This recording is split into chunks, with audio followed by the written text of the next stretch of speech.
So now to finish with this second panel, we have another super presentation driven by Joan Alcorta. The conflict between good and evil, portrayals of nature and industry in Tolkien's The Lord of the Rings. So let's go, Tolkien. Okay, so thanks everyone for being here today. As you have heard by Raul, the title of my presentation is The Conflict Between Good and Evil, Portrayals of Nature and Industry in Tolkien's The Lord of the Rings. And well, basically what I want to do today is to try and show you how there is this battle between nature and industry in The Lord of the Rings, and how it could be portrayed, or no, better, it could be based on Tolkien's own life experiences and attitudes towards both these issues, both progress and nature. So, the content of my presentation is the following. First, I'm going to tell you about Tolkien's own beliefs concerning nature and industry and how his life experiences could have shaped this. Then we are going to see how actually nature and industry are portrayed in The Lord of the Rings.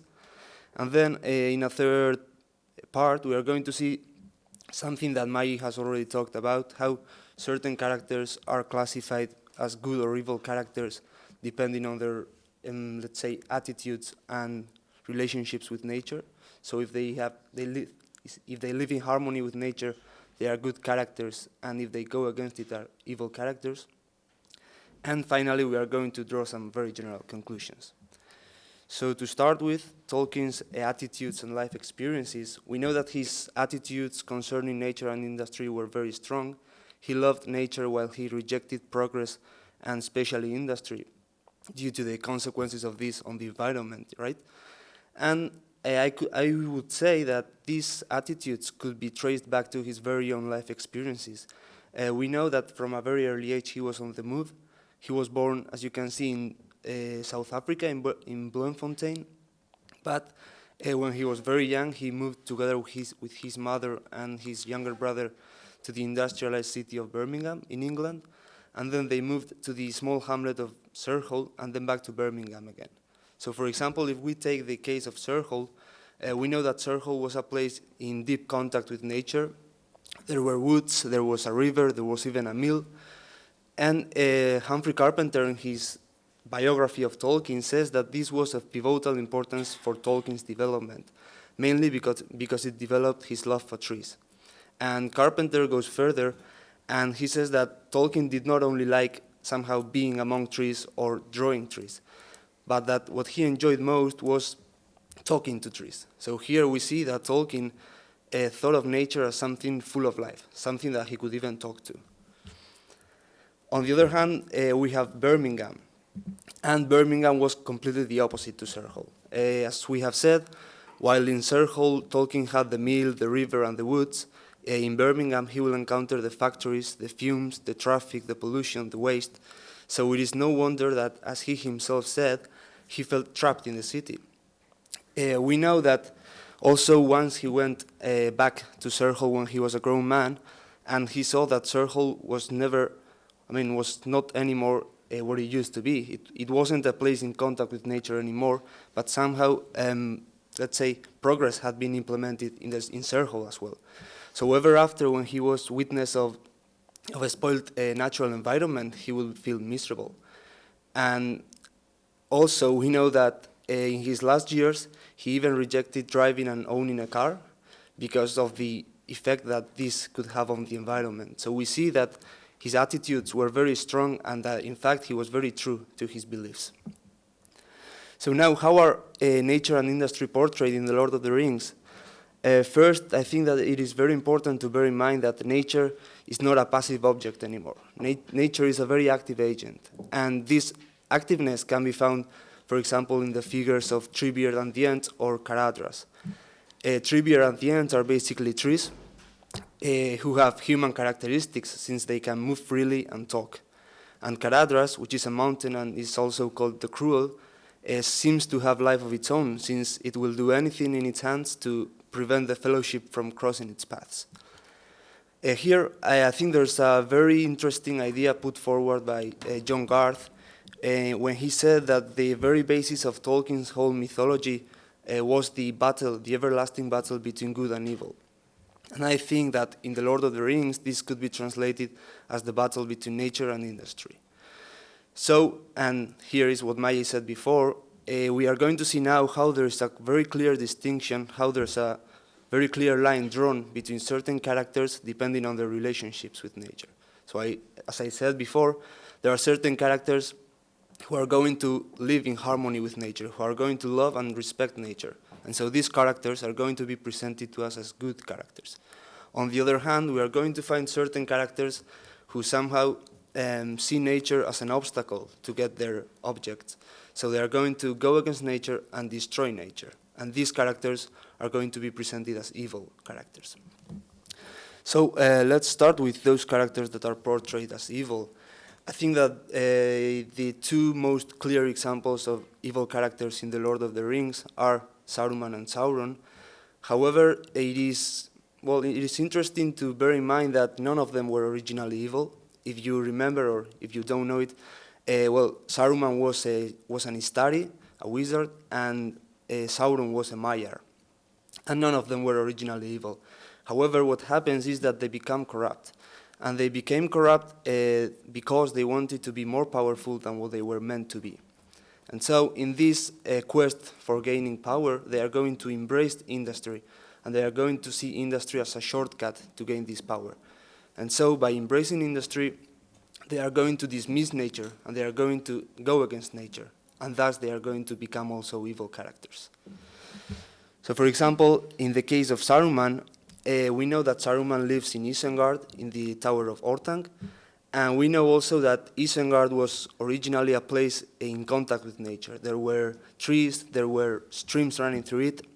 However, Saruman has somehow implemented some sort of an industry within it, and he has also built roads, pavements made of stone. So in a sense, he has also made Isengard fit for human living. The problem also begins when Saruman starts cutting down the trees of Fangorn, which is a nearby wood, and he starts cutting them down because he wants and he needs to feed his pits and forges. He needs to feed his industry. And this will make him the enemy of the Ents, and the Ents call him even an accursed tree slayer. So we see that there's this battle between nature and industry in the case of Isengard. And also, I think that this industrialization that is going on in Isengard could remind us of any industrializing process in any English city or town in the 19th centuries. In the case of Sauron, Sauron is, as you know, the greatest representation of evil in Middle Earth, at least in this third age, when the story of the ring goes or happens. And he lives in Mordor. And Mordor is a heavily industrialized area. And perhaps the greatest symbol of industry within Mordor could be found in the figure of Mount Doom or Orodruin, because it is presented to us, as you can see, as a great factory. We are told of furnaces, of engines, of a chimney that expels fumes and pollution. And so we could say also that due to this heavy industrial activity that goes on in Mordor, even the air and the waters in Mordor are polluted. Because if you remember, there's a scene in the book when Sam and Frodo are already in Mordor, and they want to drink some water from a stream that runs through it. And after some hesitation, they drink it, and they conclude that somehow the taste of the water was quite queer, quite strange, and that it was also a bit oily.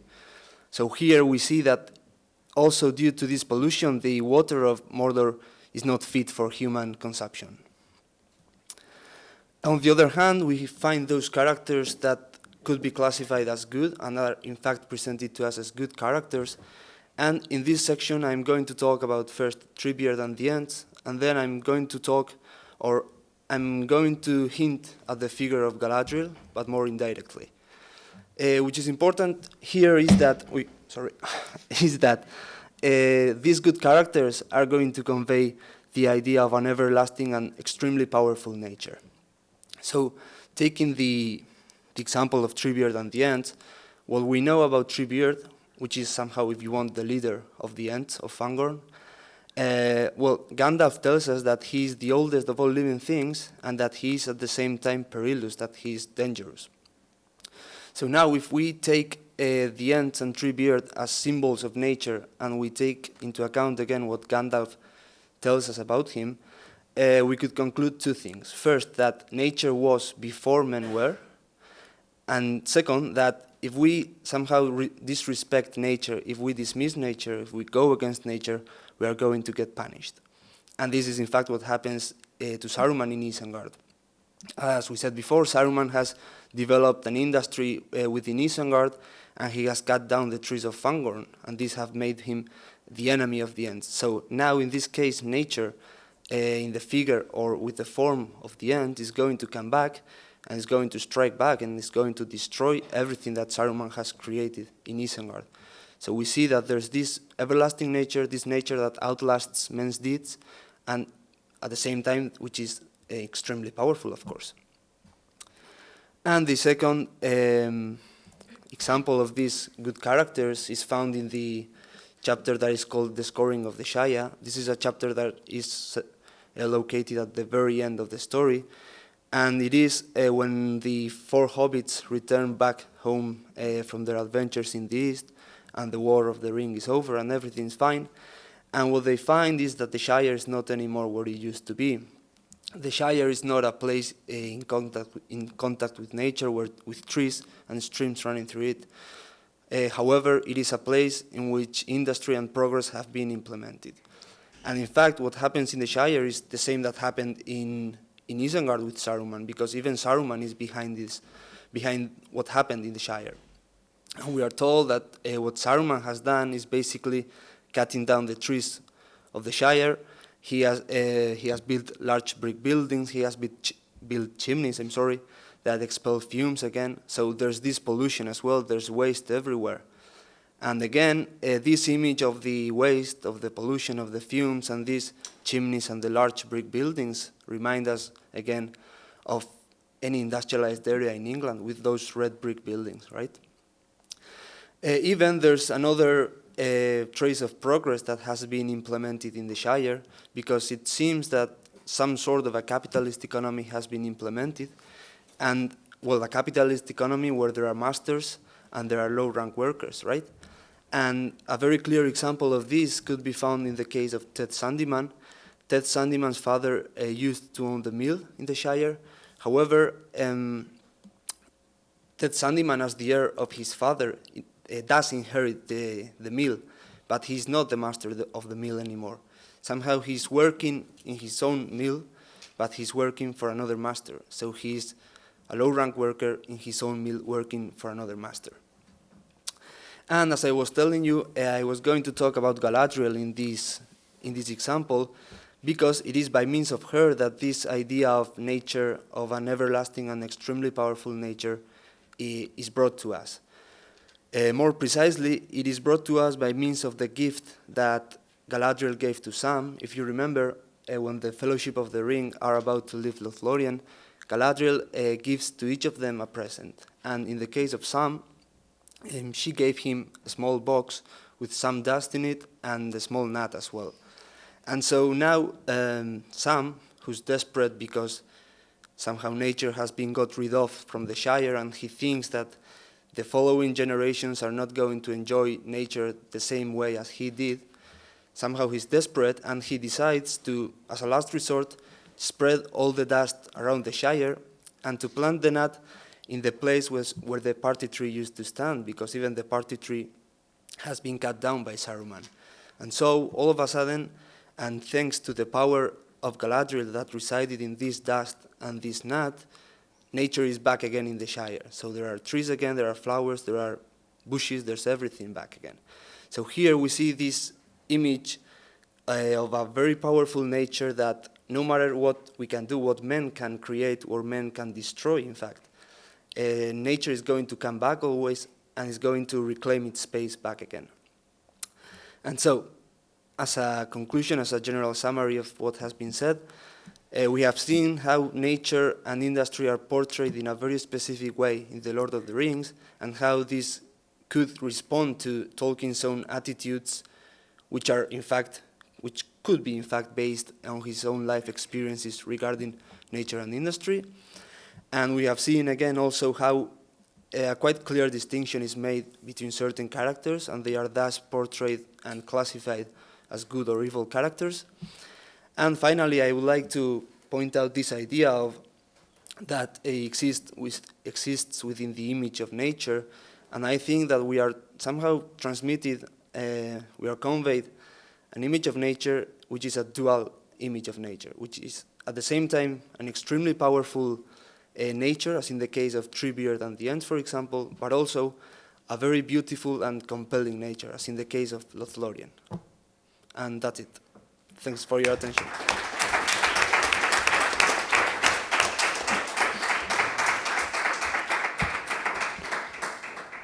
Okay, we are out of time, but we are going to let at least one question per speaker, no more, because we have no time. Okay, so questions are welcome.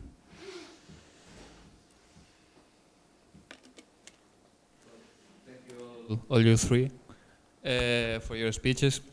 First, I have a comment for Madi.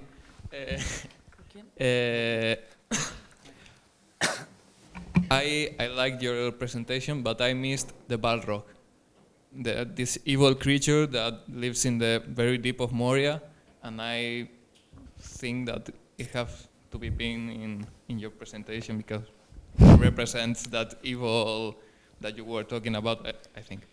Yeah, well, of course the Balrog represents evilness per se, but I was focusing on the Hobbit, just the Hobbit, that's why I didn't mention it. But yeah.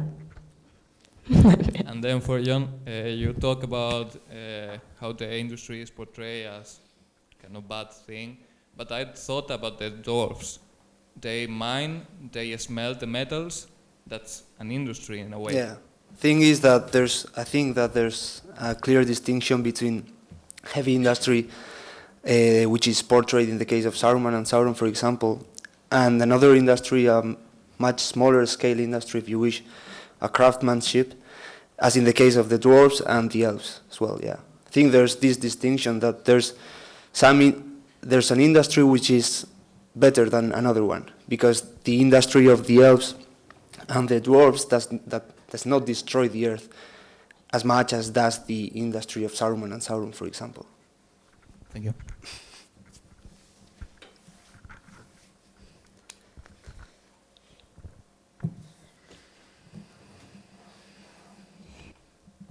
If there's no more questions, I Go ahead. ask. All right, my question is for Maggie.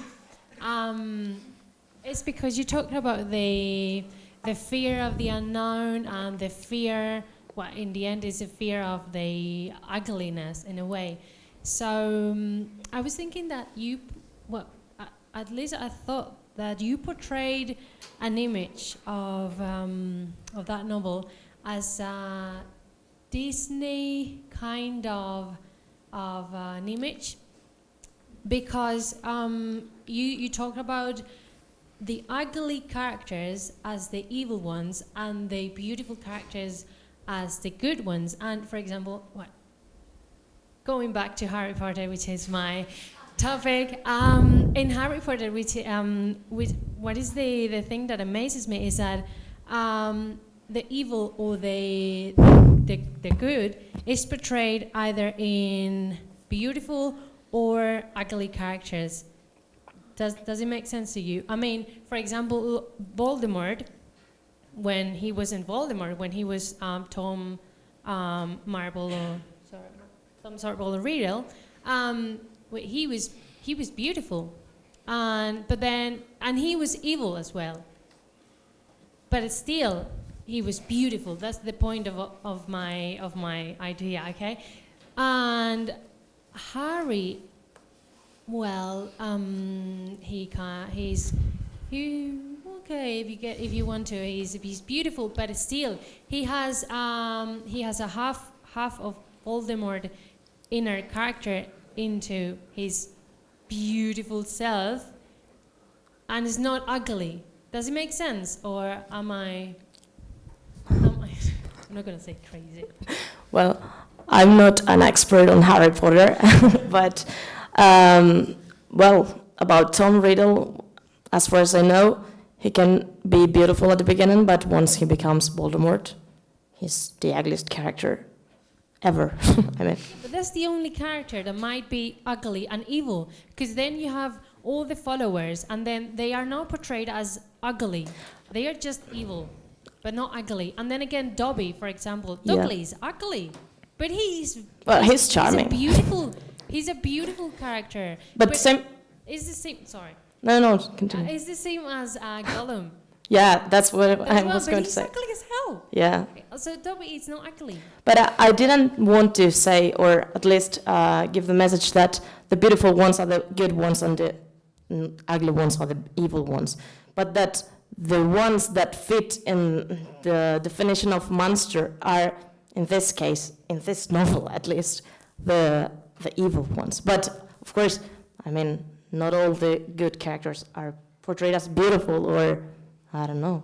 As you said, Gollum himself. Well, he's not good, evil, I don't know, 50-50, but he's ugly. I mean, I think it's not something about beauty, just for being good or classified as good or evil. No, I think it's more like, that's what I said, a Disney sort of image. But then if you go back to Harry Potter, they don't have, it doesn't have the Disney image. It has more like cycled thingy going on. It's not like binarism, okay? It's more like cyclical. Your answer. Yeah, maybe we should keep an eye on the books rather than on the films. Because for me, for example, although the elves are beautiful, sometimes they can be evil, in a sense, depending where they come from. So it's too risky just to focus on the visual idea that we have about the Lord of the Rings if we just keep an eye on the films rather than the novel.